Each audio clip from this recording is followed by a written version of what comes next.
Hello my dear friends, welcome back. In this lecture, I am going to teach you about loops. A loop is a very powerful tool for any programming language. It will give you power to repeat any command or code again and again. Now what is the applications or benefits of this thing? Let's say you have to add number from 1 to 5. You can do it by using loops. But many of you are going to say that or give me argument that you can also do it by using manually just by typing. Let's say 1 1 plus 2 plus 3 plus 4 plus 5. Yeah, it's a 15. But what if I told you to add number from 1 to 500? Now it's a time consuming process and just waste of your time. But loop can do it in just seconds. So it will save your time. And now there are two types of loop. The first one is implicit loop and second one is explicit loop. Now you all are using implicit loop for a very long time without your knowing. And one of the best example of implicit loop in MATLAB is colon operator. Let's say 1 colon 5. MATLAB uses loop operator to give you this result. But you don't know it until now. You can see it if you want to.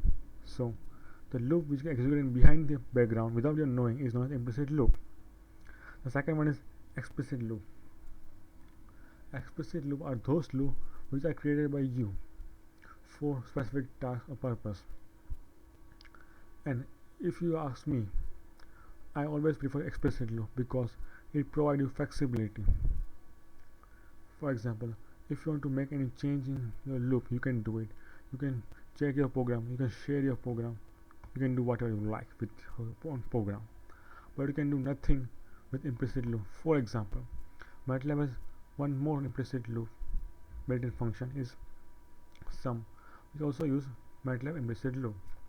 So yes, I want to check the code of sum function. It won't allow me. It just only give me a comments of that function. It doesn't give me anything or any how he used, which loop use or how whatever he did. Nothing. But in your own loop you can do whatever you like. So I go always for explicit loop. Now there are two types of explicit loop which MATLAB will provide you. The first one is for loop, the second one is while loop. In this lecture we are going to cover a for loop. While loop will cover in another lecture. So let's jump to one function which I already created. Let's edit loop counting. It do nothing except the counting how many times loop is executed. It is your first program, so I just make it simple for you. So for loop start with keyword for, and with keyword and all conditions, initialization of variable, conditions and increment are here. So by using a equal to I initialize variable a, give him value 1. Just a minute, I made mistake here. Just change it. Now it's okay. 1 its value, so a is equal to 1. Condition, so it is going to up to n, and the input argument which I am going to give whenever I run the function. And increment is by 1 because colon operator always increment by 1 as by default value. But if you want to increment by 2, 3 or by any other number, you can do it by make changes like this. I never do that in there. I always prefer 1. Let's run our loop counting function, check out it's working or not. Let's give say I say 15 times. Something go wrong. Oops, function is counting, my bad, sorry for that. Yep, so it run 15 times. You always tell you or print a line. So this time first time executed, second time, third time and 15 times. Let's run one more time. Let's say 10. It worked okay well. Let's say 5. Yeah, it ran well. Now let's go to another example. I written one more program for you. It's event test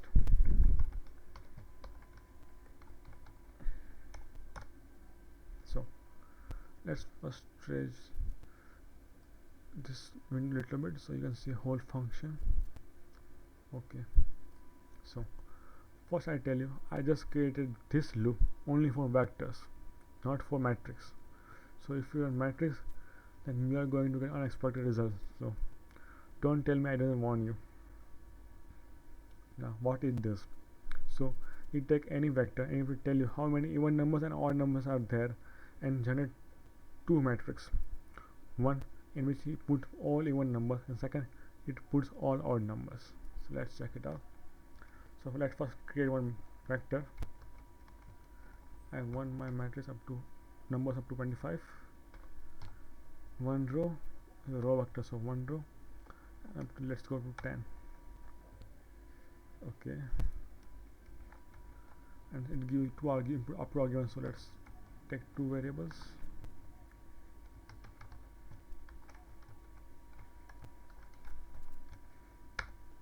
And here we go. So let's check it. It said it is 4 even numbers, so let's say 1, 2, 3 and 4, and there are 12, 20, 22 and 10.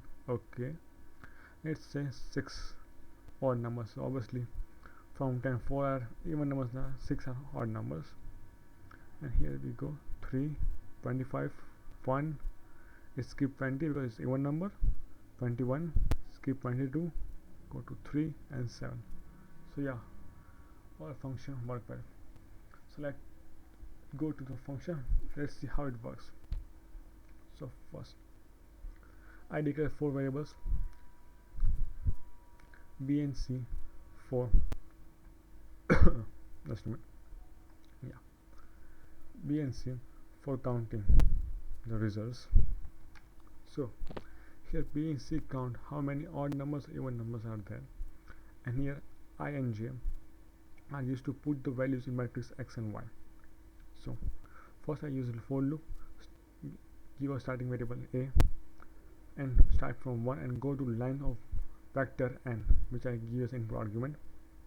Now here I use if else statement, and I use built-in function reminder. I already used in my past video, so I'm not going to tell you how does it work. If you still don't know, use help command. So by using this MATLAB built-in function, I found out that given number is even number or not. So if it is even number, it increases B by 1, so I had got one even number, and it add that number in X. So here I value is 1, so it add to X matrix, so I say vector, and I given the value of I. So when I come again, it doesn't replace the value of my last result. And if number is not even, then go to else statement, increment C, which tell me it's an odd number, so it increment by 1, and at last I just print the statement using fprintf, how many I have even numbers and how many are odd numbers.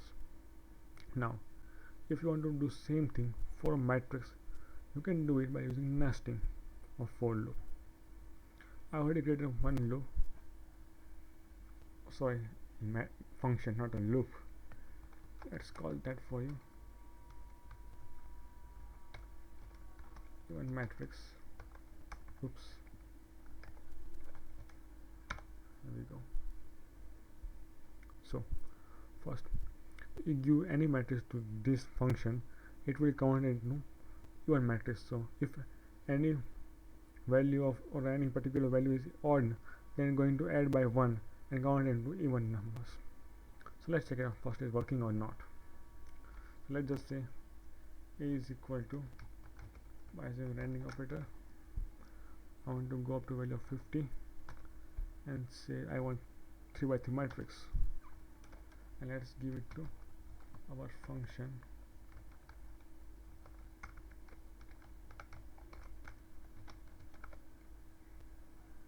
So let's check it out. Let's touch down a little bit so you can see completely, and here you go. So the 41, it's an odd number, so it will add 1 and convert it into even number. 10, 10, now here 7 is odd number, so it add 1 and make it 8. 22, 14, 44, 46, 8, and last one is 29. So 0.10 is again is odd number, so it converted into even number. And how it works. So first I take the size MATLAB built-in function to get the number of rows and columns of given input argument of given matrix. And I use those rows and columns as my MATLAB or for loop conditions. So first loop is going to run up to number of rows of given matrix, and second loop is going to run up to columns of given matrix. And it check by using reminder operator, same as in our last function. So if it is even number, just leave as it is. If it is not, then I'm going to change it by adding 1. So in this lecture we learn about loops. We see two types, implicit and explicit. And explicit, we see the for loop and see its syntax and how it's work, and we also see the nesting of for loop. So here we conclude our session. See you next lecture. Goodbye.